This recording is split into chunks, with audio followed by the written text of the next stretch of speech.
Hello and अस्सलाम वालेकुम। आज के मौजू का उन्वान यक लफ्सी है। यकीनी तौर पर आप समझ गए होंगे। आज के मौजू का उन्वान है बल्ला। इस मौजू पर आज पाकिस्तान के अंग्रेज़ी अखबारात ने अपने दो इदारिये रकम किए हैं। एक अखबार द न्यूज़ इंटरनेशनल है और दूसरा डॉन अखबार है। डॉन अखबार के मुताबिक कल यानी हफ्ते के दिन के अख्ताम एक इंतहाई बुरी खबर से हुआ, क्योंकि पाकिस्तान की आला तरीन अदालत ने इलेक्शन कमीशन के मुतनाज़ फैसले को बरकरार रखते हुए पाकिस्तान तहरीक इंसाफ को उसके इंतखाबी निशान बल्ले से महरूम कर दिया। ये फैसला डॉन अखबार के मुताबिक तारीख में अच्छे अल्फाज में बिल्कुल भी याद नहीं रखा जाएगा। कुछ दिन पहले ही मौजूदा सुप्रीम कोर्ट के बेंच ने माजी के एक बेंच के फैसले को रद्द करते हुए उम्र भर की नाअहलियत यानी लाइफ टाइम डिसक्वालिफिकेशन के फैसले को रद्दी की टोकरी में फेंक दिया था। लेकिन कुछ इसी तरह का फैसला इलेक्शन कमीशन ऑफ पाकिस्तान ने पीटीआई के हवाले से किया और सुप्रीम कोर्ट ने उस फैसले को बरकरार रखा है। क्या इलेक्शन कमीशन के पास किसी भी सियासी पार्टी को उसके इलेक्शन सिंबल से महरूम करने का इख्तियार है? डॉन अखबार के मुताबिक इसका जवाब है कि बिल्कुल भी नहीं। ये इलेक्शन कमीशन की जानिब से अपने इख्तियारात का तजावज़ है। ये अमल बज़ात खुद अवाम को उनके आइनी इख्तियार के इस्तेमाल से महरूम करने के मुतरादिफ है।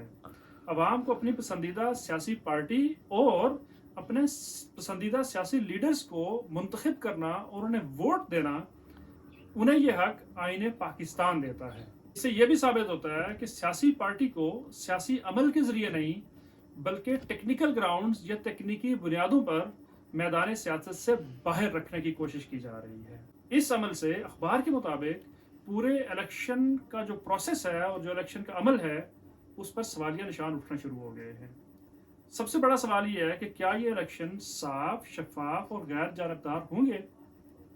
ये बात भी यहाँ दिलचस्पी से खाली नहीं है कि पीटीआई के जिस आइन को जिस बारीक बीनी से और जिन जुजियात को जितनी बारीकी से टटोला गया, उन्हें समझने परखने की कोशिश की गई, तो डॉन अखबार ये सवाल उठाता है कि क्या इलेक्शन कमीशन ऑफ पाकिस्तान ने आईने पाकिस्तान को भी उसी जांफिशानी से जानने की कोशिश की है? क्या इलेक्शन कमीशन ऑफ पाकिस्तान ने आईने पाकिस्तान को भी इतनी अहमियत दी है जितनी उन्होंने पीटीआई के पार्टी आइन को दी है?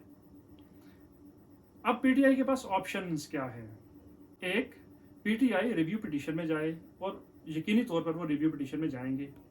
दूसरे, पीटीआई बगैर किसी इलेक्शन सिंबल के उसके उम्मीदवारान आज़ाद उम्मीदवारान के तौर पर इलेक्शन में हिस्सा लें।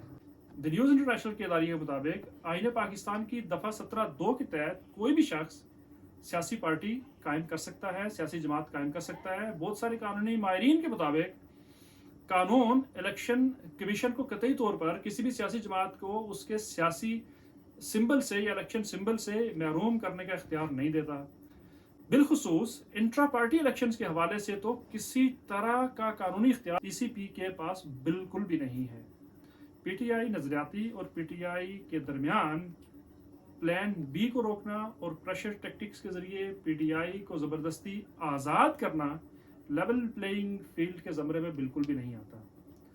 पार्टी सिंबल के बगैर इलेक्शन लड़ना किसी भी सियासी जमात के लिए एक बहुत बड़ा चैलेंज होता है। इससे दो बड़े मसाइल पैदा होते हैं। एक कि पार्टी के उम्मीदवारान अपनी पार्टी के डिसिप्लिन के पाबंद नहीं रहते, और दूसरे, वो जीतने की सूरत में पार्टी के अंदर भी रहने के पाबंद नहीं रहते। पीटीआई के लिए ये वक्त एक बहुत बड़े कड़े इम्तिहान का वक्त है।